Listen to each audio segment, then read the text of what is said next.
professora da creche disse que meu marido pegou nossa filha mais cedo 2 vezes por semana.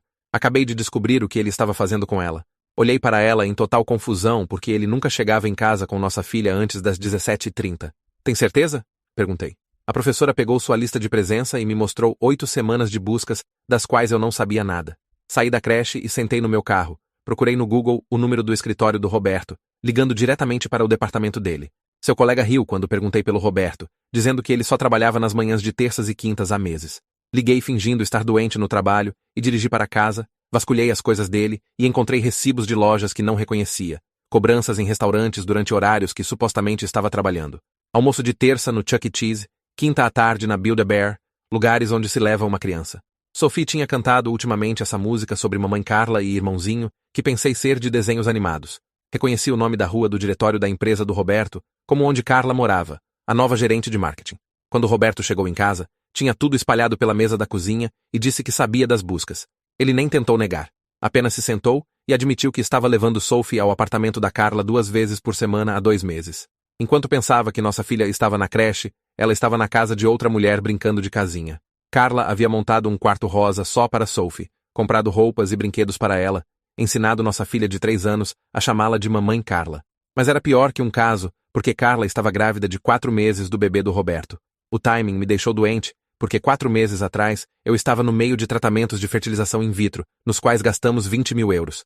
Ele havia me visto injetar hormônios toda manhã, segurou minha mão durante as coletas de óvulos, me consolou através de 3 ciclos fracassados, tudo enquanto sua namorada já estava grávida. Eles usaram a presença de Sophie como prática para sua nova família, e nossa filha estava ajudando-os a decorar um berçário, escolhendo papel de parede de dinossauros para o quarto do irmãozinho.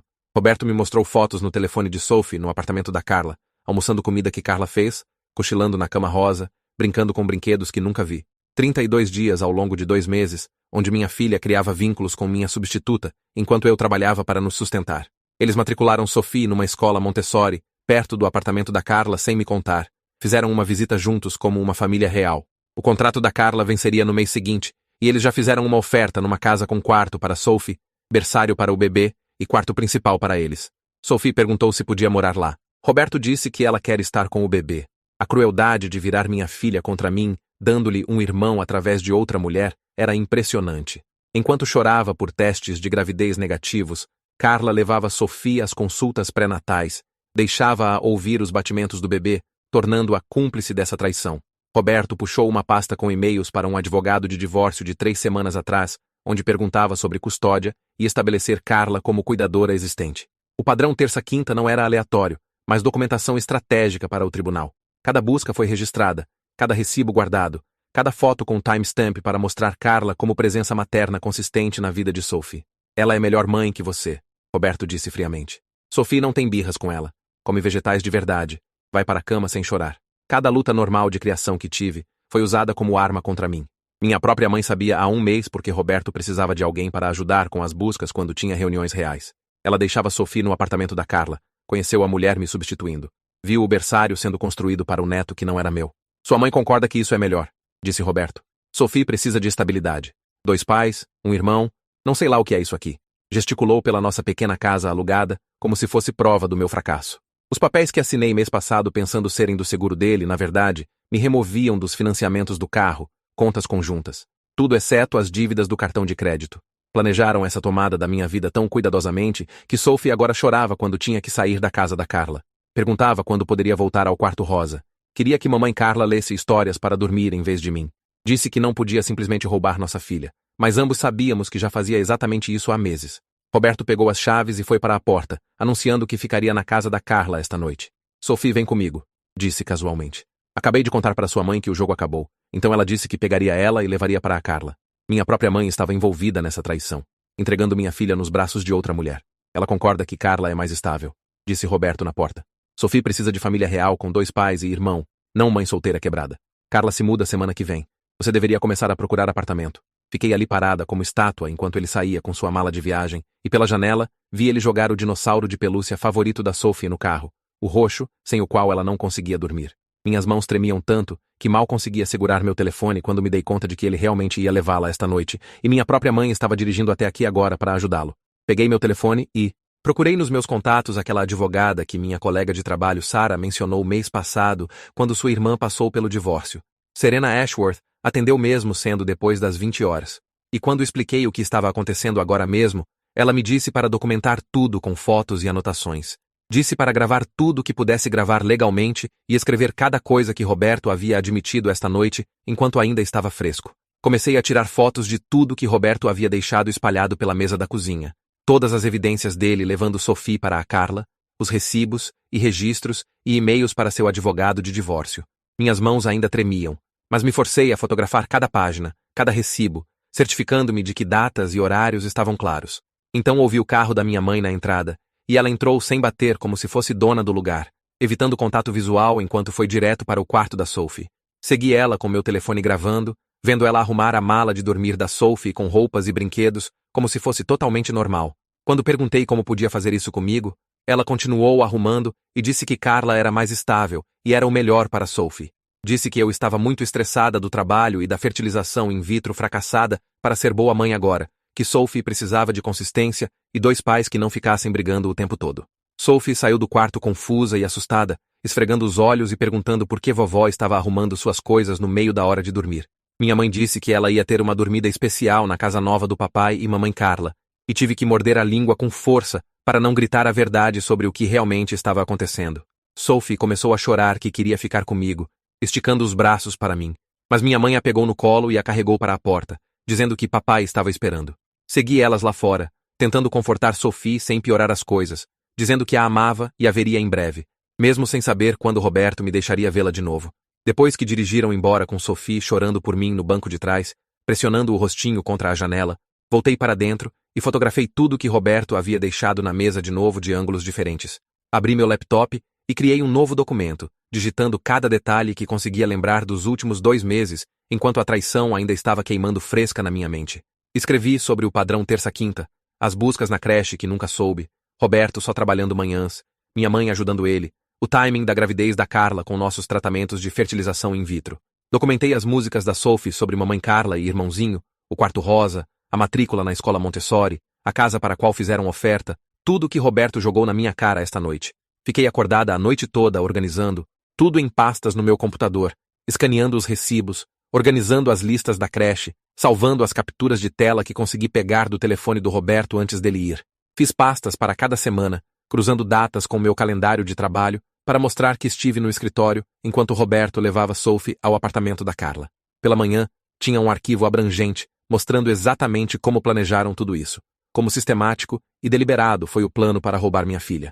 Às 7 em ponto, estava parada do lado de fora do banco quando abriram as portas, e fui direto a um caixa para mover meu depósito direto para uma nova conta que só eu pudesse acessar. O caixa pareceu preocupado quando expliquei que precisava proteger meu salário do meu marido, mas me ajudou a configurar a nova conta e transferir tudo exceto o mínimo para manter a conta conjunta aberta. Me mostrou como remover o acesso do Roberto a qualquer conta nova e me ajudou a atualizar as informações de depósito direto do meu trabalho, ali mesmo na mesa dele. Então, sentei no meu carro e liguei para a creche, pedindo para falar com a diretora sobre adicionar segurança ao arquivo da Sophie. Adicionei uma senha que tinha que ser dada antes de qualquer mudança poder ser feita, removendo especificamente a habilidade do Roberto de mudar qualquer coisa sem meu consentimento. A diretora me contou que Roberto havia tentado retirar Sophie completamente mês passado, mas não conseguiu, porque precisava de assinaturas de ambos os pais para isso. Disse que estava se perguntando por que Roberto havia perguntado sobre políticas de retirada, e agora fazia sentido, e prometeu documentar tudo para mim. Às 9h, estava sentada no escritório da Serena passando por tudo, enquanto ela tomava notas e fazia perguntas sobre datas e horários específicos. Me pergunto o que Roberto estava pensando durante esses meses de planejamento. Será que realmente acreditou que Sophie simplesmente esqueceria de sua mãe verdadeira? A forma como documentou tudo tão cuidadosamente enquanto assistia sua esposa passar por tratamentos de fertilização in vitro me deixa curiosa sobre quando exatamente decidiu que esse era seu plano. Passamos 3 horas passando por cada pedaço de evidência com Serena, explicando que a própria documentação do Roberto na verdade nos ajudava porque mostrava decepção deliberada. Ela disse: juízes realmente não gostam quando um dos pais toma decisões importantes sobre cuidado de uma criança sem contar ao outro pai, especialmente quando envolve outro adulto que a criança está chamando de mamãe. Ela explicou que estabelecer Carla como cuidadora sem meu conhecimento ou consentimento, na verdade, era uma forma de alienação parental. E o fato de matricularem Sophie numa escola diferente mostrava que estavam planejando me excluir completamente. Trabalhamos juntas, redigindo uma moção de emergência para ordens de custódia temporária, enfatizando como Roberto havia unilateralmente tomado decisões enormes sobre cuidado da Sophie sem meu conhecimento ou consentimento por 2 meses inteiros. Serena disse que precisávamos protocolar imediatamente antes que Roberto pudesse estabelecer a casa da Carla como residência primária da Sophie, porque uma vez que isso acontecesse, seria muito mais difícil conseguir ela de volta. Exatamente então, meu telefone vibrou com um e-mail de Mike Barclay do escritório do Roberto, e abri enquanto Serena ainda organizava papéis. Mike havia respondido à minha mensagem anterior com exatamente a confirmação que precisava, me enviando o formulário oficial de mudança de horário que Roberto submeteu 4 meses atrás, pedindo para trabalhar apenas manhãs de terça e quinta. O formulário mostrava a assinatura do Roberto e o carimbo de aprovação de seu gerente datado de quando eu estava começando minha segunda rodada de injeções de fertilização in vitro. Serena arrancou o telefone da minha mão e imediatamente imprimiu 3 cópias do e-mail, destacando as datas e adicionando à nossa pasta de evidências. Me disse para ligar para minha mãe agora, enquanto tínhamos impulso, e me entregou o telefone do escritório dela, explicando que nosso estado permitia consentimento de uma parte para gravar conversas. Minhas mãos tremeram quando disquei o número da minha mãe e Serena apertou o botão de gravar no computador quando minha mãe atendeu. Mantive minha voz firme e perguntei diretamente há quanto tempo estava ajudando Roberto a levar Sophie ao apartamento da Carla. Minha mãe suspirou e admitiu que estava fazendo isso há 1 mês, porque achava que eu estava muito estressada do trabalho e tratamentos de fertilização in vitro para ser boa mãe agora. Na verdade, disse que Carla parecia mais estável e Sophie estava mais feliz lá com o quarto rosa e todos os brinquedos novos. Perguntei se achava que estava certo mentir para mim sobre onde minha filha estava, e ela disse: às vezes pessoas precisam de ajuda mesmo quando não sabem. Serena estava digitando notas enquanto minha mãe continuava falando, explicando como Carla tinha tudo organizado e Sophie nunca chorava lá como fazia em casa comigo. Quando desliguei, Serena salvou a gravação e fez cópias de backup em 2 unidades diferentes, dizendo que esse era exatamente o tipo de evidência que precisávamos para mostrar parcialidade e decepção. Naquela noite, não consegui dormir nada, então abri meu laptop e comecei a criar uma planilha detalhada de cada vez que conseguia lembrar do Roberto mentindo sobre onde estava. Passei pelo meu calendário, minhas mensagens, meus extratos bancários, combinando datas e horários com o que Roberto me disse, versus o que agora sabia ser verdade. O padrão ia muito mais longe que 2 meses porque encontrei cobranças de restaurante de 6 meses atrás, quando Carla começou na empresa dele. Havia compras de café da tarde perto do apartamento, dela quando supostamente estava em reuniões, viagens de fim de semana, a lojas de materiais de construção, quando não fizemos projetos caseiros, ingressos de cinema para 2, quando disse que estava trabalhando até tarde. Às 4h da manhã, tinha 63 instâncias documentadas com datas, horários e evidências. E o padrão era tão claro que me deixou doente. Segunda-feira de manhã, Serena me encontrou no tribunal às 8h em ponto e protocolamos a moção de emergência com um escrivão que a carimbou e nos deu um número de caso. O escrivão disse que teríamos uma data de audiência dentro da semana e nos entregou a papelada mostrando que Roberto seria notificado dentro de 24 horas. Serena me avisou que uma vez que Roberto fosse notificado, provavelmente retaliaria e tentaria piorar as coisas. Então, eu precisava manter a calma não importa o que fizesse ou dissesse. Me deu seu número de celular e me disse para documentar tudo, mas não me envolver com ele diretamente, apenas encaminhar tudo para ela. Naquela tarde, Brianna Ashby da creche ligou para dizer que havia completado a declaração juramentada que Serena havia pedido sobre os padrões de busca. Estava mandando por fax cópias do registro de presença mostrando exatamente quando Roberto buscou Sophie versus quando me disse que ela estava na creche, e havia destacado todas as discrepâncias com o marcador amarelo. Brianna também incluiu notas sobre tentativas do Roberto de mudar a matrícula da Sophie sem minha permissão, e como perguntou sobre políticas de retirada múltiplas vezes. Disse que vinha mantendo notas detalhadas, porque algo parecia estranho sobre toda a situação, e agora entendia por quê. Sexta chegou, e foi minha primeira visita programada com Sophie, desde que Roberto a levou para a casa da Carla. Quando a busquei na creche, imediatamente perguntou onde estava a mamãe Carla e quando poderia voltar a ver o quarto do bebê.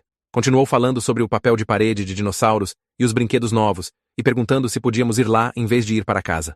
Mantive a calma e a redirecionei para o parquinho, empurrando ela nos balanços enquanto meu coração se despedaçava em pedaços, ouvindo ela falar sobre as panquecas da Carla na cama rosa. Sophie perguntou mais 3 vezes durante nossa tarde juntas quando poderia ver o bebê, e apenas continuei dizendo, talvez mais tarde, e mudando o assunto. Segunda, tive minha primeira sessão de terapia com Dennis Barnard, e desmoronei completamente no escritório dele, falando sobre os fracassos da fertilização in vitro. Contei sobre os 20 mil euros que gastamos, as injeções diárias de hormônios, os 3 ciclos fracassados, tudo enquanto Roberto já estava engravidando Carla. Dennis me entregou lenços enquanto solucei sobre a crueldade disso, como Roberto havia segurado minha mão durante as coletas de óvulos e me consolado após cada teste negativo, sabendo que sua namorada carregava seu bebê. Me ajudou a entender que esse nível de decepção não era minha culpa e que minha raiva era completamente justificada. Me deu exercícios de respiração para usar quando a raiva parecesse avassaladora e me agendou para sessões 2 vezes por semana para me ajudar a processar tudo. Enquanto isso, Serena estava protocolando documentação adicional no tribunal sobre Roberto, escondendo bens e tomando decisões financeiras sem meu conhecimento. Submeteu cópias dos papéis de seguro que assinei, pensando que eram atualizações de rotina, mas na verdade me removiam dos financiamentos do carro e contas conjuntas. Mostrou que o padrão de decepção ia além apenas do caso, e questões de custódia para incluir manipulação financeira projetada para me deixar sem nada, exceto dívidas. No trabalho, finalmente tive que contar à minha chefe por que precisava de tempo para audiências no tribunal, porque não podia continuar ligando fingindo estar doente. Me chamou em seu escritório e expliquei o básico do que estava acontecendo com Roberto e Sophie. Para minha surpresa, foi incrivelmente solidária, imediatamente oferecendo-me deixar trabalhar de casa quando necessário e ajustar meu horário em torno de datas do tribunal. Me contou que passou por algo similar 5 anos atrás e sabia como era impossível focar em planilhas quando sua vida inteira estava desmoronando. Até me deu o nome de sua advogada caso eu precisasse de segunda opinião e disse para eu tirar qualquer tempo que precisasse. Na quinta, Roberto começou sua campanha de retaliação, mandando e-mails com fotos de Sophie na casa da Carla, mostrando ela brincando no quarto rosa e jantando na mesa da Carla. Cada e-mail tinha legendas sobre como Sophie parecia feliz e como havia pedido para ficar lá em vez de vir para casa comigo. Serena revisou cada um e me ajudou a escrever respostas neutras que apenas diziam recebido sem me envolver em suas tentativas óbvias de me deixar com raiva. Explicou que juízes podiam ver através desse tipo de manipulação e, na verdade, ajudaria nosso caso mostrar seu padrão de provocação. Encaminhei tudo para Serena e ela adicionou ao nosso arquivo crescente de evidências, mostrando tentativas do Roberto de alienar Sophie de mim e me provocar a uma resposta emocional que ele pudesse usar contra mim no tribunal. Serena ligou segunda de manhã, dizendo que a mediação estava marcada para a semana seguinte, e precisávamos nos preparar intensamente, porque Roberto tentaria me pintar como instável. Me fez ir ao escritório dela naquela tarde, onde passamos 3 horas passando por todas as possíveis perguntas que poderiam fazer. Me disse que Carla definitivamente estaria lá para me intimidar, provavelmente usando algo que mostrasse sua barriga grávida, para lembrar todo mundo que estava dando um irmãozinho a Sophie. Tive que praticar manter a calma quando chamassem Sophie de nossa filha, e não corrigi-los quando Carla agisse como mãe da Sophie. Serena me fez repetir fatos sem emoção várias e várias vezes, até que pudesse dizê-los sem minha voz tremer. Enquanto isso, passei cada noite daquela semana procurando apartamentos, porque Roberto continuava mandando mensagem que eu precisava estar fora até o final do mês. O primeiro lugar que visitei era numa vizinhança perigosa com vidro quebrado no estacionamento e sirenes de polícia tocando enquanto o proprietário me mostrava o lugar. O segundo apartamento tinha mofo no banheiro e barras nas janelas, mas era tudo que podia pagar sozinha com meu salário. O terceiro lugar era 40 minutos da creche da Sophie, o que significaria acordá-la às 5 horas da manhã só para levá-la lá a tempo. O quarto apartamento era em cima de um bar, e a música estava tão alta durante a visita que não conseguia ouvir o corretor falando. Na sexta, finalmente encontrei um pequeno estúdio que era limpo e seguro, e ainda no distrito escolar da Sophie. Era pequeno, apenas um quarto com cozinha americana e banheiro, mas o proprietário disse que crianças eram permitidas, e era mês a mês, então poderia me mudar se encontrasse algo melhor. Assinei o contrato naquele dia, mesmo significando que Sophie teria que dormir num sofá-cama quando ficasse comigo. Algo sobre a confiança da Serena me faz pensar. Ela está agindo como se tudo já estivesse resolvido, mas batalhas de custódia são bagunçadas. A forma como continua dizendo que Roberto está ajudando o nosso caso parece muito arrumado. A mediação de quarta foi exatamente o que Serena me avisou. Carla sentou bem ao lado do Roberto com a mão na barriga o tempo todo, usando um vestido apertado que tornava sua gravidez super óbvia. Chegaram de mãos dadas, e Roberto puxou a cadeira dela como se fossem algum casal perfeito. Quando o mediador perguntou sobre arranjos de custódia, Carla, na verdade, falou dizendo que havia sido a cuidadora primária da Sophie por meses. Se chamou de mãe real da Sophie, e disse que eu era apenas o pai biológico que não podia providenciar estabilidade. Escrevi cada palavra no bloco legal que Serena me deu, em vez de gritar que havia roubado minha filha. Roberto mostrou fotos do quarto rosa da Sophie no apartamento da Carla e falou sobre o berçário que estavam construindo para o bebê. Disse que Sophie estava animada sobre ser irmã mais velha e havia ajudado a escolher o berço. O mediador perguntou sobre minha situação de moradia, e tive que admitir que estava me mudando para um apartamento-estúdio, enquanto Roberto descreveu sua nova casa de 4 quartos com quintal e balanço. Quando sugeriram que eu deveria ter apenas visitas supervisionadas, Serena finalmente se manifestou com nossa documentação, mostrando decepção e manipulação financeira do Roberto. A audiência de emergência aconteceu 2 dias depois, muito mais rápido do que esperávamos. A juíza era uma mulher mais velha que parecia irritada desde o início, especialmente quando o advogado do Roberto tentou argumentar que eu estava sendo vingativa. Revisou nossa moção de emergência, enquanto ficamos sentados ali em silêncio, pelo que pareceu para sempre. Então, olhou diretamente para Roberto e perguntou por que havia tomado decisões importantes sobre Sophie sem me informar. Seu advogado tentou apresentar como ele sendo o pai mais envolvido, mas a juíza o cortou. Ordenou que Roberto não poderia mudar escola ou creche da Sophie sem meu consentimento por escrito e estabeleceu um cronograma temporário me dando Sophie de quinta a domingo. Também ordenou que todas as trocas tinham que acontecer na creche, sem contato direto entre Roberto e eu. Carla, na verdade, ofegou quando a juíza disse que não era permitida nas trocas. Melhor de tudo, a juíza nomeou alguém chamado curador ad litem para descobrir o que era realmente melhor para Sophie, em vez de apenas ouvir mentiras do Roberto.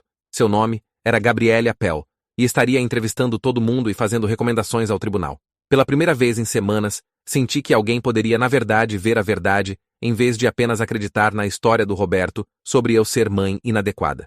Gabriel me ligou na segunda seguinte para marcar nossa primeira entrevista. Veio ao meu novo apartamento-estúdio e mostrei tudo a ela. A linha do tempo que criei, todos os recibos e documentação, os e-mails mostrando decepção do Roberto. Tomou notas sobre tudo, especialmente o fato de Sophie ter sido levada ao apartamento da Carla por 2 meses sem meu conhecimento. Perguntou sobre mudanças de comportamento da Sophie, e contei sobre os acidentes e pesadelos, e como Sophie continuava perguntando por mamãe Carla. Gabriel escreveu tudo sem julgamento, apenas fazendo perguntas de acompanhamento para entender o quadro completo. Passou 2 horas comigo e disse que estaria observando Sophie durante trocas e entrevistando Roberto e Carla em seguida. Quando Gabriel os entrevistou, de acordo com o que me contou depois, deram uma tour completa do quarto rosa e berçário, mas fez perguntas diretas para as quais não estavam preparados, como por que não me incluíram em decisões sobre a educação da Sophie e por que achavam apropriado ter Sophie chamando Carla de mamãe. Me disse que Roberto ficou defensivo quando perguntou sobre os papéis financeiros que me enganou para assinar. 2 semanas depois, minha mãe apareceu na creche durante meu horário de busca, tentando levar Sophie. A diretora da creche me ligou confusa porque minha mãe estava insistindo que Roberto a havia mandado. Dirigi lá imediatamente e encontrei minha mãe discutindo com a equipe que tinha direito de levar sua neta. Tive que ligar para a polícia para documentar porque ela não sairia. O oficial explicou que ela não tinha direito legal de levar Sophie durante meu tempo de custódia e a fez deixar a propriedade. Sophie estava chorando e confusa sobre por que vovó e mamãe estavam brigando. Naquela noite, tive uma sessão de emergência com Dennis para processar o que aconteceu. Me ajudou a entender que a traição da minha mãe doía quase tanto quanto a do Roberto, porque ela deveria estar do meu lado. Conversamos sobre como ela os escolheu em vez de mim e como precisava me proteger de sua manipulação. Dennis disse que estabelecer limites era essencial para minha saúde mental, mesmo que significasse cortar meu único apoio familiar. Na manhã seguinte, mandei uma mensagem para minha mãe dizendo que precisava de espaço e não responderia suas mensagens por enquanto. Minhas mãos tremeram quando apertei enviar, porque ela era literalmente a única família que me restava, além da Sophie. Mas Dennis estava certo que não podia deixá-la continuar me machucando enquanto tentava reconstruir minha vida. Imediatamente começou a ligar e mandar mensagens, dizendo que eu estava sendo dramática e que apenas tentava ajudar, mas não respondi nada. 3 dias depois, Roberto me mandou mensagem que precisava devolver as chaves do carro, já que meu nome não estava mais no financiamento. Dirigi até a creche naquela manhã e entreguei, vendo ele sorrir enquanto as pegava. A viagem de ônibus para casa demorou 1h30 com 2 transferências, e tive que andar a última milha na chuva. Comecei a documentar cada dificuldade que isso criava, tirando fotos dos pontos de ônibus e guardando recibos de cada Uber que tive que pegar. Quando contei à minha chefe sobre a situação do carro, imediatamente ajustou meu horário para funcionar com as rotas de ônibus. Minhas colegas de trabalho começaram um revezamento para ajudar com caronas ao tribunal e buscas na creche. Uma delas até me deu sua bicicleta velha para que pudesse chegar ao mercado mais fácil. O apoio delas significou tudo quando minha própria família me abandonou completamente. Gabriel agendou uma visita domiciliar ao meu novo apartamento-estúdio para a semana seguinte. Passei dias organizando o cantinho da Sophie, certificando-me de que todos os brinquedos e livros estavam bem exibidos. O apartamento era pequeno, mas o tornei limpo e seguro, mantendo todas as rotinas da Sophie exatamente iguais. Gabriel tomou notas sobre tudo, medindo o espaço e verificando as fechaduras das janelas. Perguntou sobre o cronograma da Sophie e mostrei a tabela que fiz com horários de dormir e planos de refeição. Pareceu impressionada que mantive tanta consistência, apesar de tudo desmoronando ao nosso redor. Naquele fim de semana, juntei todos os meus registros de fertilização in vitro para Serena, espalhando-os pela minha pequena mesa da cozinha. As datas me deixaram doente quando comparei com quando Carla engravidou. 20.000 euros e dezenas de injeções dolorosas, enquanto Roberto já estava fazendo bebê com outra pessoa. Tive que fazer pausas para chorar no banheiro, mas organizei tudo numa pasta para o trabalho. Apenas as contas médicas mostravam como estava comprometida em ter outra criança com Roberto. Enquanto isso, Carla havia engravidado de graça, enquanto eu pagava por tratamentos fracassados. Sophie voltou da casa do Roberto naquele domingo, falando sem parar sobre o bebê. Me contou que Carla queria que ela ajudasse a escolher nomes e escolher cores para o berçário. Meu estômago se revirou, mas mantive meu rosto neutro, apenas acenando e dizendo que parecia legal. Mais tarde, mandei mensagem para Serena sobre isso, e ela documentou como tentativa de alienação através da criança. Me aconselhou a ficar neutra sempre que Sophie trouxesse o bebê ou Carla. A aula para pais ordenada pelo tribunal começou na terça seguinte, e peguei o ônibus lá depois do trabalho. Aprendemos sobre ajudar crianças através do divórcio e lidar com situações de custódia de alto conflito. A instrutora passou por diferentes cenários e tomei notas sobre tudo. No intervalo, me chamou de lado e disse que estava lidando com as coisas extraordinariamente bem dada a minha situação. Havia visto meu formulário de admissão sobre o relacionamento secreto e gravidez durante tratamentos de fertilização in vitro. Na quinta, Sophie estava tendo acidentes de novo, molhando a cama nas noites de transição. Acordava chorando por mim quando estava na casa do Roberto e por ele quando estava comigo. A confusão estava claramente quebrando sua mente pequena, e documentei tudo para Gabriel. Encontrei um terapeuta infantil especializado em divórcio e comecei a levar Sophie às sessões. O terapeuta disse que Sophie estava mostrando sinais clássicos de estar presa no meio de conflito adulto.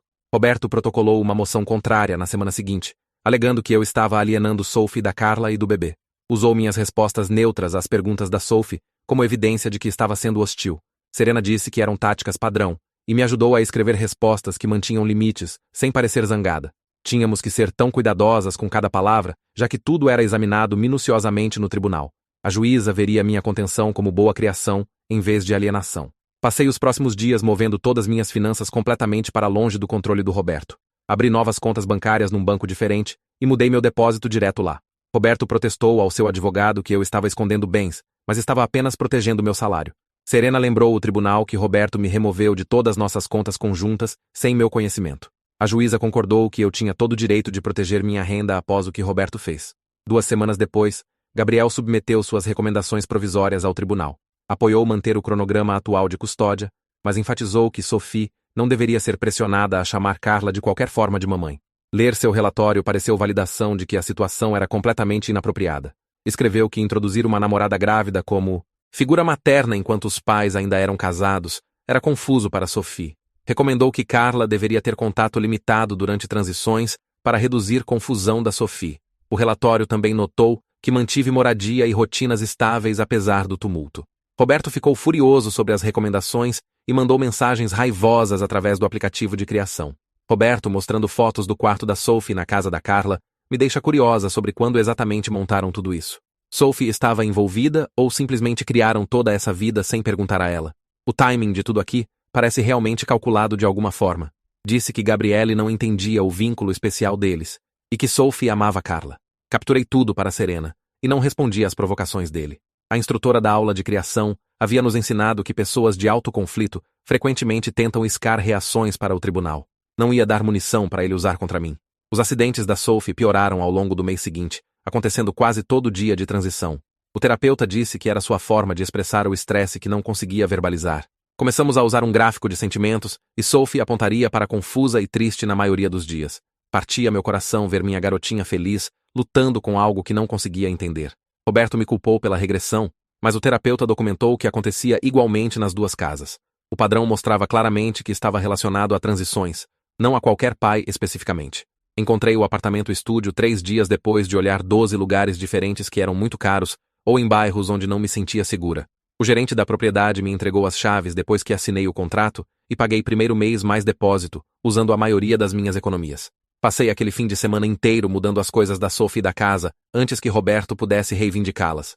Carreguei sua pequena estrutura de cama sozinha por 2 lances de escada e montei no canto perto da janela. Pendurei suas cortinas de princesa mesmo não combinando com as paredes bege. Arranjei todos seus bichos de pelúcia na cama exatamente como gostava em casa. Coloquei sua caixa de brinquedos contra a parede e enchei com seus livros e quebra-cabeças favoritos. Colei estrelas que brilham no escuro no teto acima da cama, porque tinha medo do escuro. O espaço era pequeno, mas fiz o mais parecido possível com sua casa real. A audiência de modificação aconteceu 2 semanas depois e Gabriel ficou em frente à juíza com suas recomendações. A juíza leu cuidadosamente e então olhou para Roberto e Carla sentados juntos. Ordenou que Carla não poderia ser chamada de mamãe ou qualquer variação dessa palavra. Disse que toda a comunicação entre Roberto e eu tinha que passar por um aplicativo de coparentalidade aprovado pelo tribunal. O advogado do Roberto argumentou sobre a regra da mamãe, mas a juíza o cortou e disse que a ordem permanecia. Também disse que o cronograma da Sophie ficaria igual por enquanto comigo, tendo ela 4 dias por semana. Após o tribunal, caminhei ao meu carro no estacionamento, quando Carla gritou atrás de mim. Disse que meu apartamentinho patético não era lugar para uma criança. Enquanto Roberto estava lá sorrindo, puxei meu telefone e abri o aplicativo de coparentalidade para documentar o que disse. Digitei tudo sem dizer palavra de volta e fui ao meu carro, sentindo orgulho de não ter reagido. 3 dias depois, o correio trouxe uma carta da minha mãe com sua caligrafia no envelope. Escreveu que sentia muito que eu estava machucada, mas ainda achava que Carla era melhor para Sophie. Disse que uma casa com 2 partes com o irmãozinho era o que Sophie precisava, não lar quebrado. Escaneei a carta e mandei para Serena para nossos arquivos, mas não escrevi de volta. Minha mãe fez sua escolha, e eu tinha que me proteger de mais dor. Sophie voltou da casa do Roberto naquela quinta falando sem parar sobre o chá de bebê que Carla teve. Me contou sobre todos os presentes que o bebê ganhou e o bolo em formato de ursinho de pelúcia.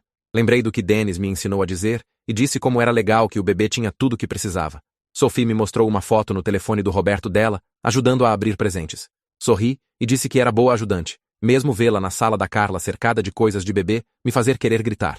Gabriel entregou seu relatório final após 3 meses nos observando nas trocas e visitando ambas as casas. Serena me ligou quando recebeu a cópia e disse que era principalmente positivo para nosso lado. Gabriel escreveu que mantive rotinas estáveis apesar do tumulto e que Sophie estava vinculada a mim. Notou preocupações sobre o papel da Carla e recomendou limites claros daqui para frente. Disse que custódia igual era apropriada com ambos os pais envolvidos em decisões importantes. A conferência de acordo foi agendada para a semana seguinte, numa pequena sala no tribunal. O advogado do Roberto começou exigindo custódia primária, mas Serena retrucou com o relatório da Gabriele. Fomos e voltamos por 4 horas com o mediador tentando encontrar meio termo. Finalmente concordamos em custódia igual com tomada de decisão compartilhada na escola, médica e atividades. Roberto tinha que conseguir meu consentimento antes de tomar decisões grandes sobre Sophie. Não era a custódia completa que queria, mas protegia Sophie de fazerem o que quisessem. Dennis me ajudou a entender o que essa nova realidade significava durante nossa sessão naquela semana. Disse que tinha que aceitar que Carla estaria na vida da Sophie agora, gostando ou não. Explicou que minha identidade não podia ser apenas sobre ser a única mãe da Sophie. Trabalhamos em expandir como me via, além de apenas ser sua cuidadora primária. Era a coisa mais difícil de aceitar, mas disse que ficaria mais fácil com o tempo. Sophie e eu tivemos nossa primeira dormida no apartamento estúdio na sexta seguinte. Construímos uma fortaleza de cobertores que ocupou a maior parte da sala, usando cada travesseiro e lençol que tínhamos. Fizemos festa dançante com suas músicas favoritas e pulamos na cama-sofá até estarmos exaustas. Olhou nosso espaço pequeno e disse que gostava da nossa casa aconchegante. Fizemos pipoca na chapa e assistimos filmes aconchegadas juntas na fortaleza. Pela primeira vez desde que tudo começou, senti que talvez realmente fôssemos ficar bem. As ordens temporárias de custódia se tornaram oficiais na próxima data do tribunal, com pequenos ajustes para feriados. A juíza assinou os papéis tornando tudo permanente, enquanto o divórcio em si continuava pelo sistema. Roberto pareceu zangado quando a juíza confirmou custódia igual, em vez de dar primária a ele. Seu advogado havia argumentado que a casa deles era melhor, mas a juíza disse que ambas as casas eram adequadas. Saí sabendo que pelo menos a briga de custódia havia acabado, mesmo que o divórcio não. 3 semanas depois, minha chefe me chamou em seu escritório para minha avaliação anual de desempenho. Tinha os formulários de avaliação espalhados pela mesa e começou reconhecendo o ano difícil que passei. Disse que apesar de tudo acontecendo na minha vida pessoal, mantive minhas responsabilidades e não deixei meu trabalho sofrer. Defendeu que eu mantivesse minha posição com flexibilidade continuada para datas do tribunal e trocas de custódia. A avaliação garantiu minha renda e me deu estabilidade que precisava desesperadamente. 2 meses depois disso, o bebê da Carla nasceu numa manhã de terça. Sophie voltou da casa do Roberto naquela sexta, abatida e grudenta. Não seu eu saltitante usual. Continuava envolvendo braços no meu pescoço e não soltava. Não a interroguei sobre o bebê ou fiz perguntas sobre como estava se sentindo. Apenas a segurei no sofá e deixei processar o que precisasse processar. Adormeceu contra meu ombro e ficou lá por 2 horas. O aplicativo de coparentalidade que Serena recomendou se tornou o nosso método principal de comunicação depois disso. Tudo passava pelo aplicativo, onde advogados podiam ver e nada podia ser deletado. Roberto ainda tentava me provocar através dele, mandando mensagens passivo-agressivas sobre horários de busca e roupas da Sophie. Ter esse amortecedor me ajudou a responder estrategicamente em vez de emocionalmente como queria. Podia digitar minha resposta zangada, deletar, então escrever algo neutro e factual. O aplicativo documentava tudo que protegia ambos de alegações falsas. 6 semanas depois, Dennis sugeriu que tentasse uma sessão de terapia supervisionada com minha mãe pelo bem da Sophie. Concordei em encontrá-la no escritório dele com ele presente como mediador. Não nos reconciliamos ou nos abraçamos ou choramos juntas como em filmes. Estabelecemos diretrizes básicas para ela ver Sophie durante meu tempo de custódia com limites claros. Podia levar Sophie ao parque por 2 horas aos sábados se seguisse minhas regras, sem menções de Carla ou do bebê, sem minar minha criação, sem mudar planos, sem permissão. Minha mãe concordou com os termos porque queria ver Sophie. Por volta dessa época, encontrei um grupo de apoio online para mulheres lidando com infertilidade e traição. O grupo tinha centenas de membros que entendiam essa dor específica de ver outra pessoa ter o bebê que você não conseguia. Ler suas histórias à noite me ajudou a me sentir menos sozinha. Algumas estavam anos além de sua traição e indo bem, o que me deu esperança. Outras estavam no meio, como eu, e nos apoiávamos através dos dias ruins. Sophie começou a prosperar novamente uma vez que nos estabelecemos no cronograma consistente. Parou de ter acidentes à noite e dormiu melhor nas 2 casas. Ainda falava sobre o bebê às vezes, me mostrando fotos que Roberto tirou no telefone, mas estava igualmente animada sobre nossas atividades como fazer biscoitos ou ir à biblioteca. Parecia segura tendo 2 casas, mesmo não sendo ideal. Os meses passaram com trocas na creche e mensagens pelo aplicativo. Verão virou outono e então inverno veio com seus próprios desafios sobre feriados. Negociamos através de advogados quem teria Sophie para a ação de graças e manhã de Natal. Cada decisão requeria documentação e acordo de ambos os lados. Na marca de 1 ano de quando tudo começou, tivemos nossa audiência final de custódia. A juíza revisou todos os relatórios e documentação do ano passado. Fez pequenos ajustes para feriados e intervalos escolares, mas manteve o arranjo de custódia igual. Roberto e Carla sentaram do outro lado da sala do tribunal, como apenas copais com quem tinha que lidar agora. Não eram mais a família que me substituiu, apenas pessoas com quem tinha que coordenar cronogramas. A juíza assinou os papéis finais, tornando tudo permanente. Naquela noite, Sophie me pediu para ler seu livro favorito sobre um coelhinho que se perde e encontra o caminho para casa. O timing do bebê da Carla nascendo bem quando custódia se tornou oficial parece estranhamente conveniente. Me faz pensar se Roberto planejou toda essa linha do tempo desde o início. Sophie voltando abatida e grudenta, após conhecer o bebê, me diz mais que qualquer palavra poderia sobre o que realmente está sentindo naquela casa agora. Queria que eu lesse 3 vezes seguidas, se aconchegando mais perto a cada leitura. Enquanto adormecia contra meu ombro no nosso pequeno apartamento-estúdio, sua respiração quente contra meu pescoço, tive um momento de clareza. Olhei nosso espaço pequeno com seus desenhos colados nas paredes e brinquedos no canto. Não era a vida que havia planejado ou a família que queria, mas não havia perdido tudo como pensei naquela primeira noite terrível. Havia mantido a parte mais importante bem aqui nos meus braços. Sophie e eu estávamos construindo algo novo juntas neste pequeno estúdio, algo que era só nosso. Ninguém podia tirar isso de nós. Bem, é isso de mim. Obrigada por me deixar pensar sobre tudo isso com vocês, pessoal. Espero que tenham gostado dos meus pensamentos curiosos pelo caminho. Até nos encontrarmos novamente. E ei, curtam o vídeo. Ajuda mais do que pensam.